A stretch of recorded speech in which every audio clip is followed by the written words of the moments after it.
welcome to Ladyada. Hey everybody, welcome to my desk. It's been a crazy busy weekend, but that's okay. That's why we're broadcasting the Ladyada. Yeah, that's all good. That's good.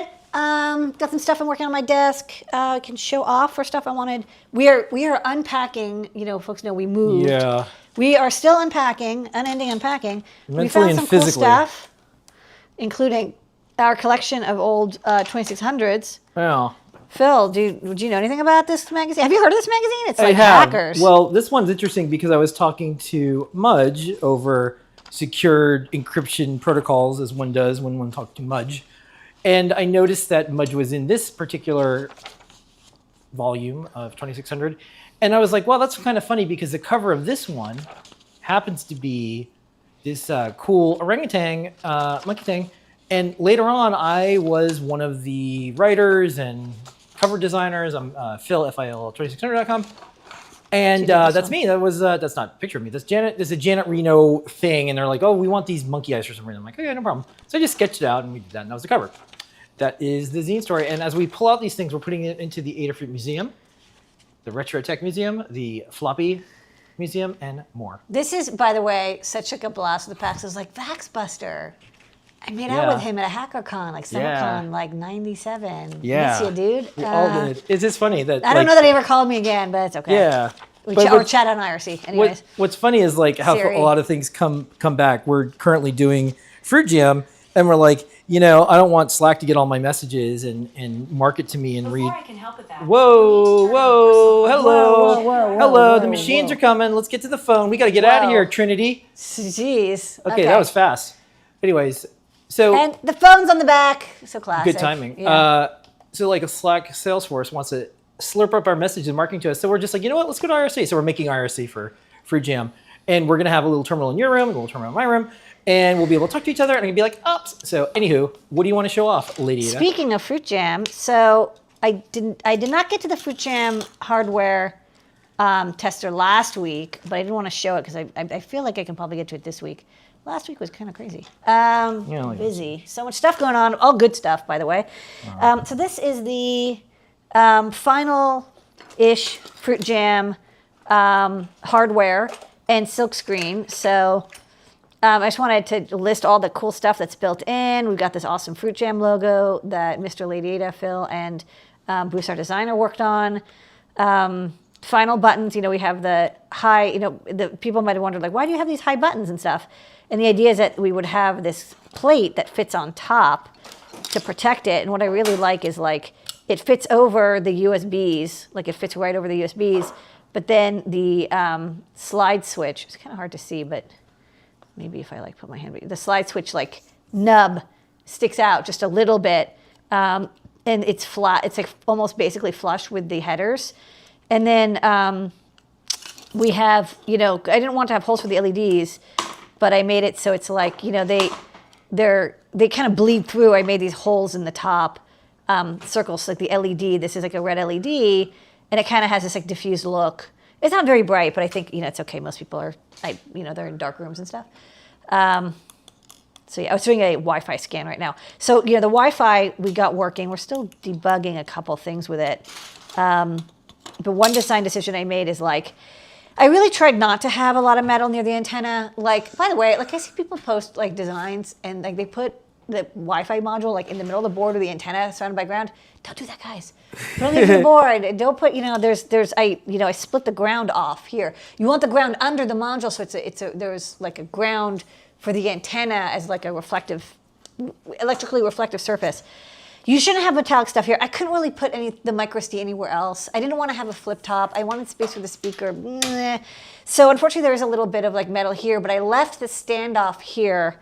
You know, for now, I'm just not going to have a stand. I'll just be like, it'll be blank. Eventually, maybe I'll include like a little plastic standoff piece. But for now, you know, three holes is fine. And then I like the little button pass overs. You can press the buttons and reset, and you can like turn it off and stuff. So FruitJam. So tester, I'll just show it really fast. Again, I didn't get to hard. Well, you know, tomorrow's usually my tester day. Monday's usually tester day for me. I'll design the tester then. So, you know, I feel like I really do like this overhead a little bit. I mean, the other one is good, but this one I liked it. It's so nice to open. Yeah, we'll keep it. Look, we're gonna keep trying other overheads because like there's no one Yeah. who's making overheads for people who do electronics. It's true. And what I'm gonna do, because I want to do a bunch of writing as I'm, chilling from baby on the way. After baby gets here, there'll be some downtime, and I figure maybe I'll just do some writing that I want to get to. Yeah. And some of the writing I want to do is like, if you want to film electronics, here's like a bunch of stuff that we did that didn't work out, and here's stuff that did work out. Because it'd be great to be able to find a standard like overhead projector or overhead camera that we know that really works well. People could do it. Maybe we'd stock it. I don't know. Yeah. Yeah. Sorry. Yeah, overhead. Yeah, I like it too. there's a lot of stuff. By the way, guys, like Phil does a lot of stuff behind the scenes to make these video shows work out. Yes, like, thanks. But this is the thing. Like we've helped people do shows, and they're like, "That is way too much to do every week." I'm like, "I know. Please do shows so I want to watch shows." I know. Getting everything, all this like overlay stuff and like the green screen.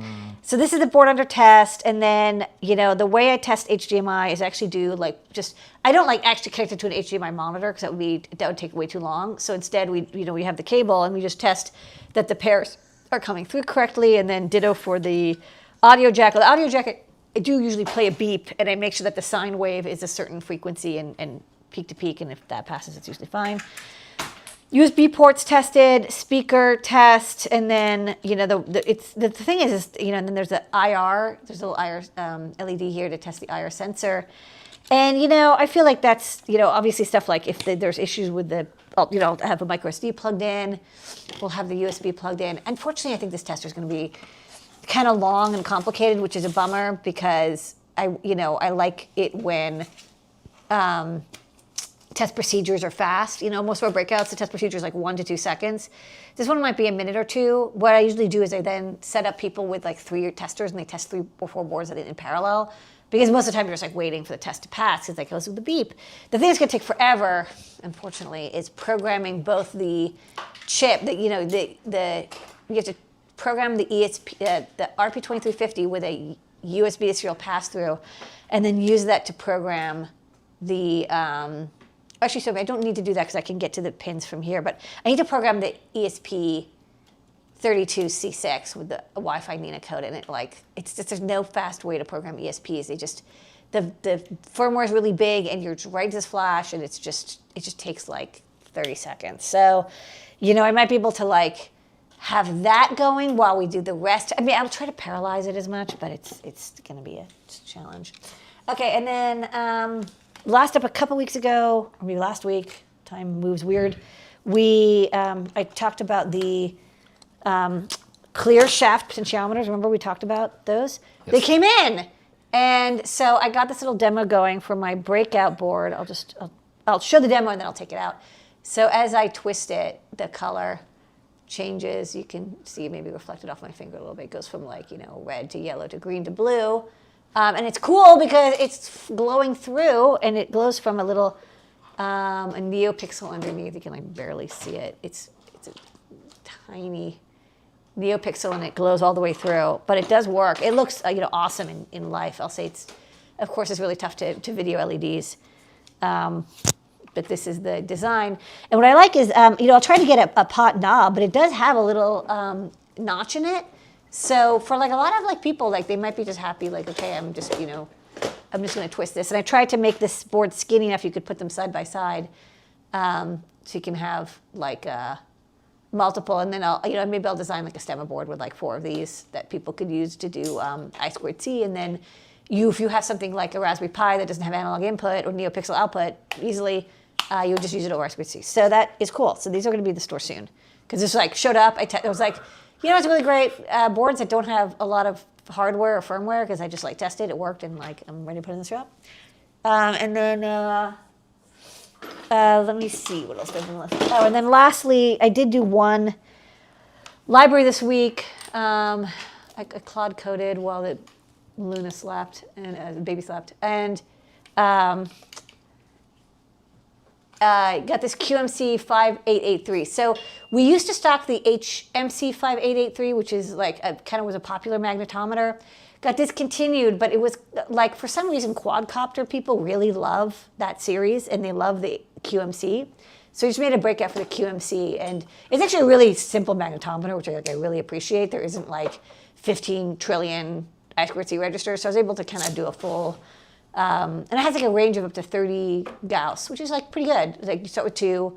I think like Earth is like 5 to 10-ish or something. And so you can handle, not like really hardcore magnets, but like if there's motors nearby, you know, you can handle that offset to read the Earth's magnetic field. So this will be also in the shop in a couple weeks because that was a simple breakout I did just to get people something. And that's that. Do you have any, Mr. Ladyada, do you have any? That's it. things? We have a bunch of stuff. Let's see what's going on this week that might be interesting to look out for. Just a lot of content that we're posting. It's a big week of things that are made out of electronics. Okay. Let's do the Great Search. Let's go to the Great Search. Where in the world is that part I need? The Great Search with DigiKey. The Great Search brought to you by DigiKey and Adafruit. Thank you so much, DigiKey. Every single week, Ladyada uses their powers of engineering to help you, yes, you, find the things you're looking for. On digikey.com, Ladyada, what is the Great Search of the week this week? Okay, so this week we had a person who I think it was on Ask Engineer on one of the Wednesdays who said, hey, you know, you stock this low and full speed USB isolator, but I want high speed. And I was like, you know what, you're right. Like at the time when I designed this, like many, many years ago, this is product number 2000, we're up to like 60,000 something. So it's like, or 6,000 something. So it's been many years ago. There was only, I think, I don't think there was a high speed isolator. Or if it was like really expensive. And to be honest, like the stuff that we were doing was only low and full speed, which is like, you know, keyboards and mice and simple digital acquisition stuff, microcontroller boards, you know, Arduinos, like whatever, Raspberry Pi, whatever, like that kind of stuff, USB serial. But, you know, there are a lot of data acquisition boards that do have high speed, stuff like the Salier or like the Digilent stuff. That's all going to use high speed because instead of they try to just push the data to the computer as quickly as possible so they don't have to have a lot of onboard RAM. So good idea. So I thought I would look for a chip that could do high-speed USB isolation, and I was going to go to DigiKey. So the first thing I wanted to do is the chips I used here is the ADUM4160 and the ADUM5000. Now the ADUM5000 is the power isolator, and it's not unusual to need separate power isolation than data isolation. And so I'm probably going to reuse the ADUM5000 because we have plenty of those in stock. And then I'm going to, let's see, you know, the ADUM4160. Let's see. That, you know, it's always good if you're like, oh, I'm looking for something similar to a thing. Find that chip and then see how does DigiKey categorize it. And then you can go the categorization and look to see if you could like change the whatever specs you want to get like a higher speed or higher quality or smaller package. So this was in the digital isolators category. So let's look here. So of course, we're going to look for active boards. And I would say surface mount, but you know, to be honest, I'm not worried about that. What I like is they have the categorization by type, and they have like all the different ones. Now, you know, USB is a bidirectional communication system that uses like 1.5K pull-ups in weird ways and stuff. So, you know, something that does RS-232, which is unidirectional per pin, like it's a bidirectional per port, but each pin only does one direction. That's way, way, way easier and cheaper than doing bidirectional. So, you know, you're gonna get. You have to make sure you have the right one for it to handle. Also, USB is differential, so it's like making sure that with the isolation, that differentialness like doesn't get desynced. Let's make sure that it's a chip that's specifically designed for USB. So when we do that, there's only 24 products available, and you see like, oh yeah, the ADUM, blah blah blah. When I was kind of scrolling around and seeing like what's up, and I saw that there is the data rate, and there's a lot of boards that are 12 megabit per second. That's going to be full speed, which will also handle low speed. Because whatever, as long as it can handle one speed, it can handle anything below. And low speed is 1.5 megabits. Full speed is 12, and then high speed is 480. So I want to make sure, you know, I could go through and like hand filter out, but let's just get the ones that are only 480 megabit per second data rate. There's also like 110, but honestly, like if you advertise high speed USB, people are going to want to be able to plug their high speed SSDs, their video cameras, their high speed DACs, and not worry about like, oh, I got choked because the isolator is a quarter of a high speed capability. And then these are what's available. So these are all of the not surprisingly, they're analog devices. It's like they kind of do have a lock sort of on this market. So it's actually surprising.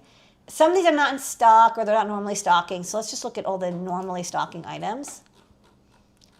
And then some of these have isolated power built in too, and those are probably going to be more expensive.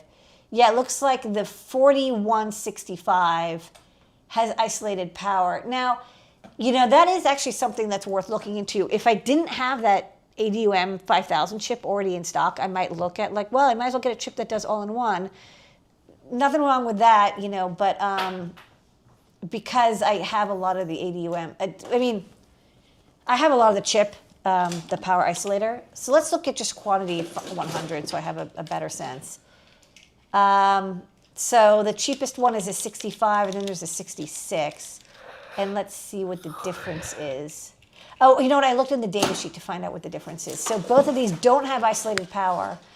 If you want isolated power, it's $4 more.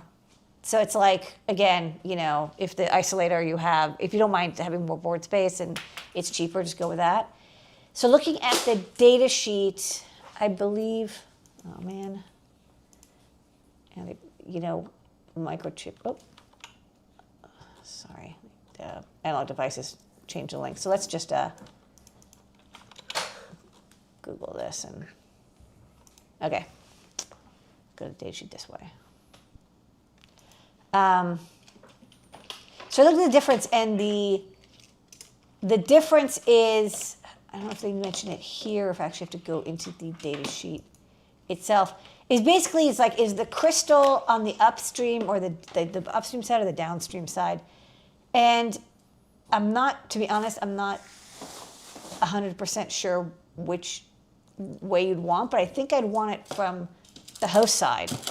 I'm going to look into it. But they have both, and they're both basically the same price, the 65 and the 66. So just because, the 66 is in stock, I'll probably start with that. Maybe for some reason that is a cleaner signal or it has better performance, or I don't know. They're basically the same, they're almost the same price. So I'm going to select this one, the ADUM 3166. What I like is I think this would, it's pretty easy. I'll just pull off this in the design, put on the 4166 instead of the 4160. And then while I'm at it, I'm also going to change this from a micro USB to USB-C because nobody really uses micro B anymore. And that'll be a new product that'll help people do high-speed USB isolation. Really good for data acquisition systems. I've definitely seen people have issues where it's like I'm measuring very precise stuff and I'm getting noise coming in from USB that's actually affecting my ability to measure, or they're it's a high voltage and they don't want the earth ground of USB affecting the ground of whatever they're measuring. So yeah, ADUM 3166 is my pick for a high-speed USB isolator chip. That's a great treasure. Where in the world is that part I need? The great search with DigiKey. Alrighty, that's our show for tonight. We're going to pack up and try to snack, sleep, rinse, and repeat. Bye, everybody. Bye.